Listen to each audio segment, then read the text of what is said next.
It's time to revisit one of your old friends, the Genesis G70. Back in 2017, this car was released to a lot of fanfare.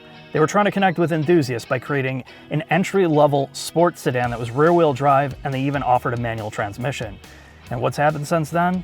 Not a whole hell of a lot. They even stopped production of this car last year to move around more resources to build Palisades instead. That's really all you need to know from a brand that is quite known from changing cars and trims and models and designs like they change underwear. This hasn't been touched. Aside from a slight refresh where they updated headlight and taillight design to make it match the other cars in their lineup, the interior has remained largely the same for 2024. They have added things like their touch-sensitive HVAC controls and dumped the all-physical design before. They've added a digital rearview mirror, and really, there's not a whole hell of a lot else. There's some mechanical changes that we'll talk about in the shop, but this is really what happens. It's what's happened to the sports sedan segment. You don't have a lot of players anymore.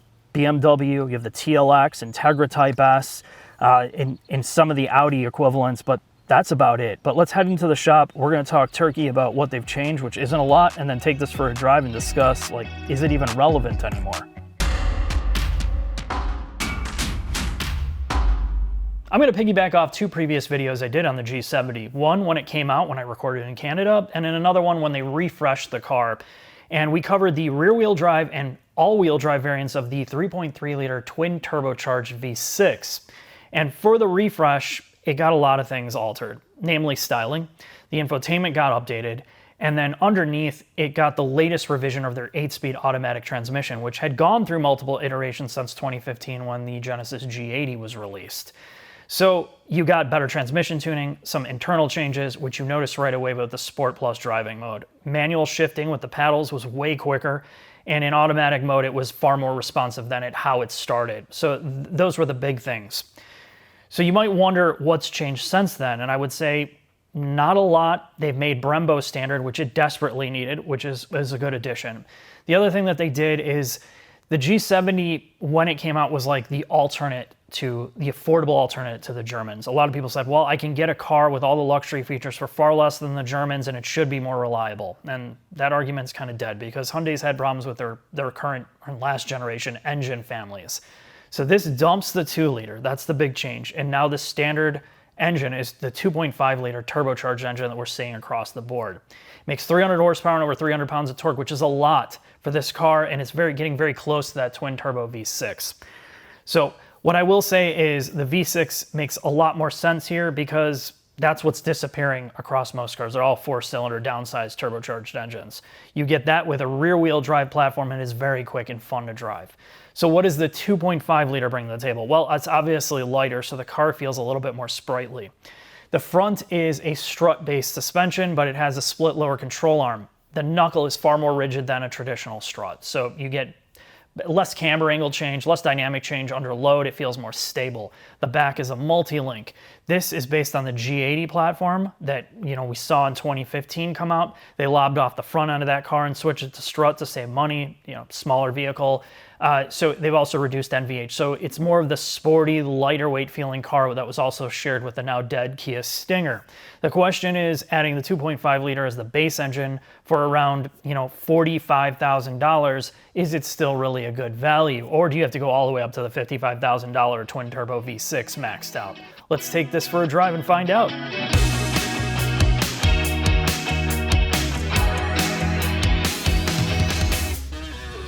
2.5-liter turbocharged 4-cylinder in a sports sedan.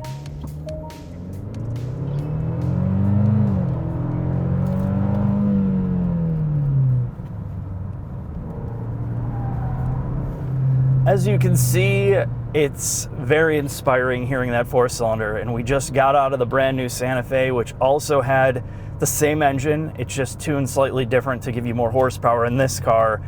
It's direct import injected, which hopefully will help some of the reliability and long-term ownership, but I will say that in a sports sedan like this, that's rear-wheel drive biased, this engine does not do it any favors. They had to put this motor in here. It's, not the most inspiring to drive.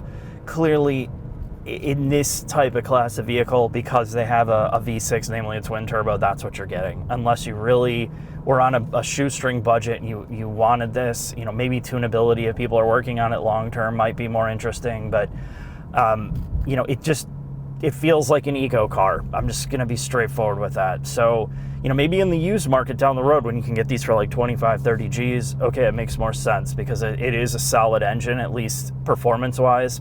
The transmission here also, because you have an 8-speed torque-converted automatic, unlike the Santa Fe we drove with has the wet dual clutch, this seems to be more eager to get going and drop a gear. I basically kept it in automatic mode the whole time, and it's pretty responsive. The good thing about this engine, though, on the highway specifically, is that when you tip in the throttle, like at, you know, in 8th gear, top gear, it always seems to have a surge of torque. So you don't really have to get into the throttle that much. The tuning is pretty good for it. But it definitely, again, you're talking about a sports sedan. You don't want an engine like this. It just feels nerfed all the way around. And, you know, the transmission, despite it being much faster, is not like edgy. You know, and we talked about the TLX, you know, which to me is this primary competitor, even though it's not rear-wheel drive. The 4-cylinder in that feels a lot more alive. You know, it's basically an iteration or variation of the Type R engine, and it feels more free to rev. It feels more racy, feels more purpose-built for having fun. And despite that transmission in there not being great under manual control, it feels far more zesty than this.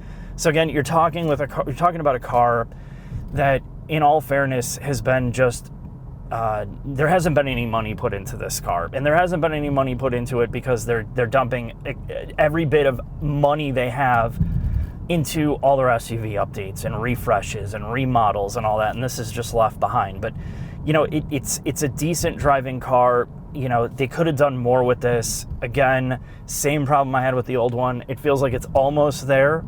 There's still a big disconnection between the front and the rear of the car, which you don't feel really with the G80, but that's such a boat. It's so disappointing that this car could have so much potential that just never got developed further. So I'm going to leave it at that. Let's get into the final thoughts.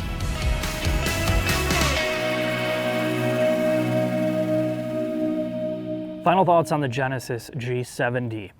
I'm just going to cut to the chase. This is a vehicle that is best bought on the used market because they haven't really done much to this car since it came out. You can find a 2020 to 2022 with low mileage, maxed out 4-cylinder or the Turbo 6 for between $25,000 and $35,000. That is where you buy this. Rear-wheel drive platform, you're gonna have a lot of fun in it. You're not gonna break the bank and have this insane car payment. But when you get to this new version, I mean, this 4-cylinder fully loaded with all-wheel drive is almost 50 Gs, and it doesn't drive like a rear-wheel drive sedan. It's been so nerfed and so softened, and I don't think they've ever really developed this platform enough. And I said it about the Stinger. The Stinger always felt like it just needed a little bit more to make it great. The car's gone. This car is going to be gone soon. So again, as a new car, it's a difficult sell. The TLX is a front-wheel drive-based platform with double wishbone in the front, and it feels way more engaging to drive on the street despite its transmission issues in terms of speed of shifting and all that. It just feels like a more solid car than this. And I don't know, you know, it's very frustrating from an enthusiast perspective because the coupes disappeared, right? The small fun coupes. Now the sports sedan is disappearing, and there's no incentive for these brands to build like these enthusiast focused cars because nobody buys them. So what we get is this, a forgotten relic of the past. Thanks for watching. I'll see you next video.